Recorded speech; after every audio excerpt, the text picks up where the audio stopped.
जैसे ही पहुंचे हैं तो राम लक्ष्मण को लेकर के विश्वामित्र अपने उसी वन में आते हैं।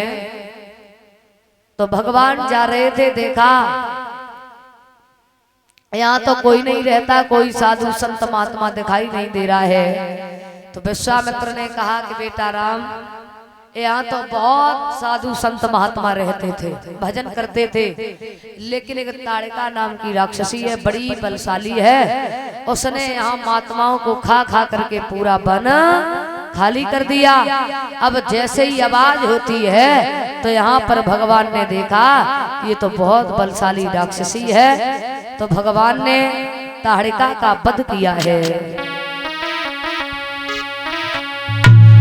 अरे सुन के राम खुशी भय भारी,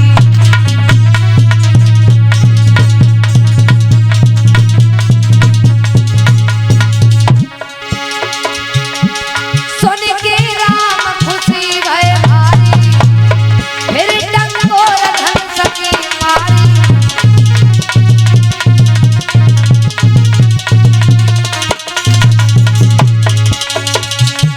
सुनिया बाज जमी खलाई, नार ताड़िका पास में आई।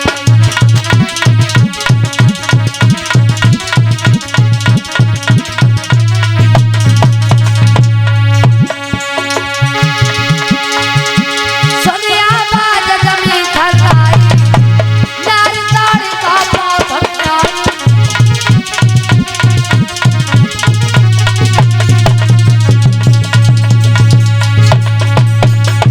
आज भगवान ने ताड़िका का वध किया है।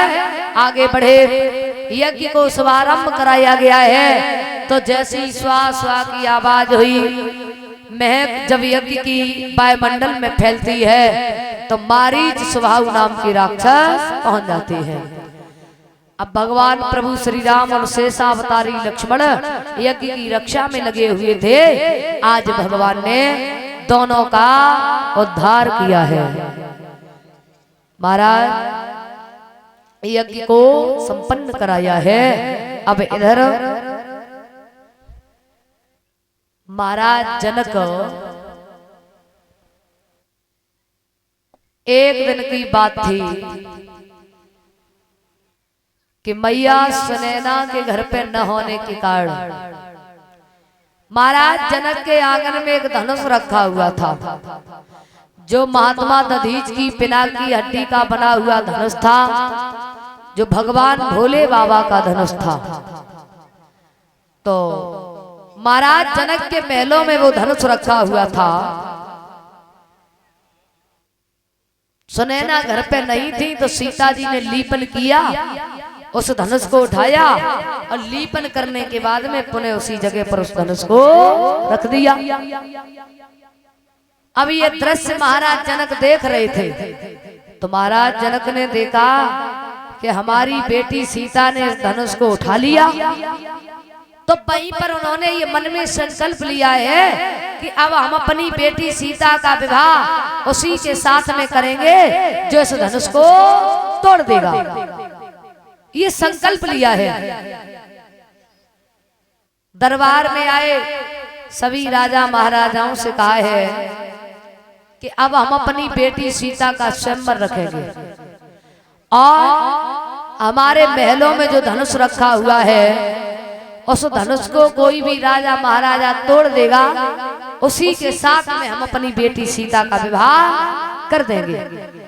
अब महाराज जनक ने जब ये संकल्प लिया है तो हर जगह खबर भिजवाई है।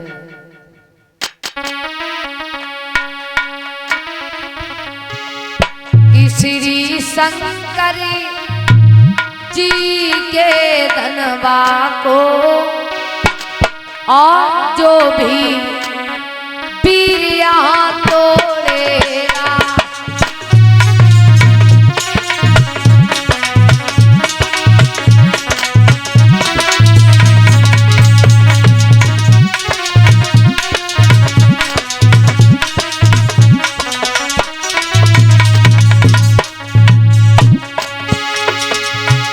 श्री शंकर जी के धनवा को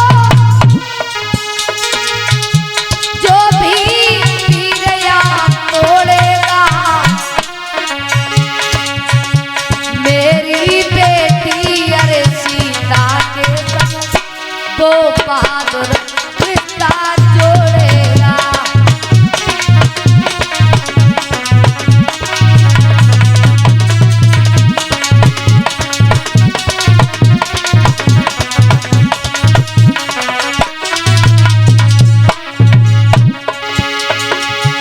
जिस महावीर की महाशक्ति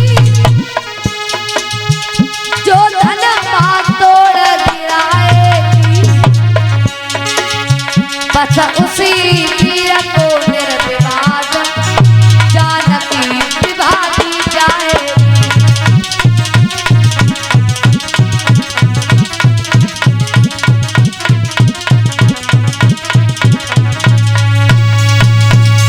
ये संकल्प लिया है तो आज जितने भी राजा महाराजा थे सभी के लिए खबर भिजवाई है कि मेरी बेटी सीता का स्वयंवर है और जो धनुष को तोड़ देगा उसी के साथ में हम अपनी बेटी सीता का विवाह कर देंगे। और महाराज जब ये खबर हर जगह फैली, सभी राजाओं महाराजाओं के पास में ये खबर पहुंची है, तो सभी राजा महाराजा आने लगे। विश्वामित्र को खबर मिली है तो विश्वामित्र ने कहा बेटा राम चलो महाराज जनक के यहाँ पर उनकी बेटी सीता का स्वयंवर है तो हम तुम भी स्वयंवर देखने के लिए चलेंगे। तो आज राम और लक्ष्मण को साथ लिया और विश्वामित्र भी महाराज जनक के यहाँ पर उनकी बेटी सीता का स्वयंवर देखने के लिए जाते हैं। अच्छा, महाराज दशरथ ने हर जगह खबर भिजवाई, लेकिन जनक ने हर जगह खबर भिजवाई है, लेकिन महाराज दशरथ के यहाँ पर कोई खबर नहीं पहुंची। अच्छा, महाराज दशरथ के यहाँ पर खबर क्यों नहीं भिजवाई? विश्वामित्र को भी खबर दी, जितने राजा महाराजा थे सभी को खबर भिजवाई, लेकिन दशरथ को कोई खबर नहीं भिजवाई। क्यों? एक बार महाराज जनक के यहाँ पर एक पतिव्रता स्त्री, उसके पति के शरीर पर कोढ़ हो गया था, तो वो पीठ पर बैठा करके ले जा रही थी। जिस गली में वो जा रही थी उसी रास्ते में एक संत जा रहे थे हाथ में कमंडल लेकर के, तो उसके पति का पैर उसी कमंडल में लग गया, और जब कमंडल में लग गया तो महात्मा जी ने श्राप दे दिया कि जैसे ही सुबह का सूरज निकलेगा तुम्हारे पति की मृत्यु हो जाएगी। पतिव्रता ने कहा कि मैं भी बहुत बड़ी पतिव्रता हूँ, अब सुबह का सूरज ही नहीं निकलेगा। तुम्हारा 10 दिन हो गए, 15 दिन हो गए, 1 महीना हो गया, लेकिन जनकपुरी में सूरज नहीं निकला। तो कहा कि बात क्या है? कुछ महात्मा पहुंचे, बोले महाराज तुम्हें नहीं मालूम, एक पतिव्रता और महात्मा जी की जंग छिड़ी हुई है, अब जैसे ही सूरज निकलेगा तो उनके पति की मृत्यु हो जाएगी, और वो भी बड़ी पतिव्रता है। बोले तो इसका कोई उपाय है? कहा कि अगर कोई पतिव्रता स्त्री जो एकादशी का व्रत रखती होगी, अगर उसके पति के ऊपर कोई जल डाल दे तो सूरज निकल आएगा, उसके पति की मृत्यु नहीं होगी। अब हर जगह से रानियां आ रही हैं, स्त्रियां आ रही हैं, जल डाल रही हैं, लेकिन महाराज कोई प्रभाव नहीं हो रहा है। और जब कोई प्रभाव नहीं हुआ तो कौशल्या की जो दासी थी एक मेहतरानी, तो कौशल्या जब चली तो दासी ने कहा कि जहाँ की दासियां इतना बड़ा कार्य कर सकती हैं तो रानियों को कोई जाने की आवश्यकता नहीं है।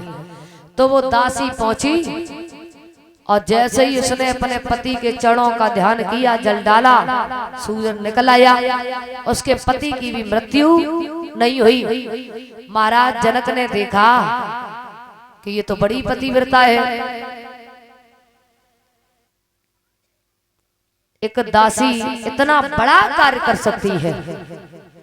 तो महाराज जनक ने हर जगह खबर भिजवाई, लेकिन दशरथ के यहाँ पर खबर नहीं भिजवाई, क्योंकि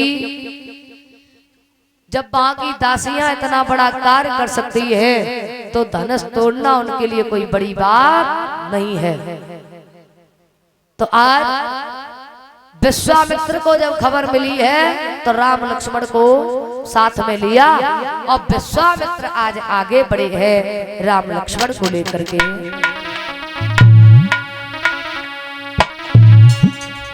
के मुनि ने अरे पाई है खबरिया, अरे लेके चले हैं लक्ष्मण राम को।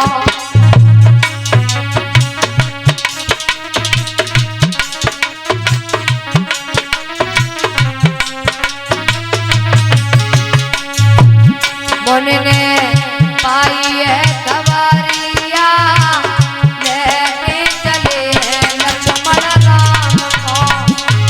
मुनि ने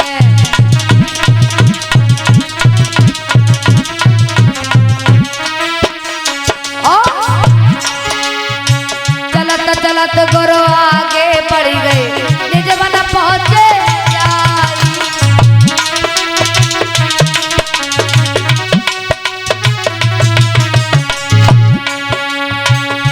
पक्षी कोई दीखत नाई, ना कोई शब्द सुनाई।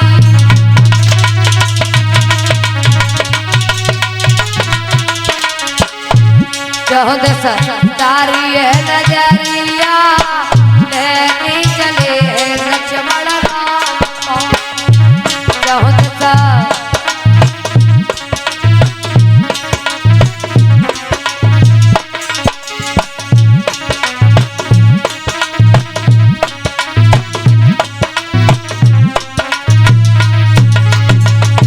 मुनि ने पाई है खबरिया, लेके चले लक्ष्मण राम को। मुनि ने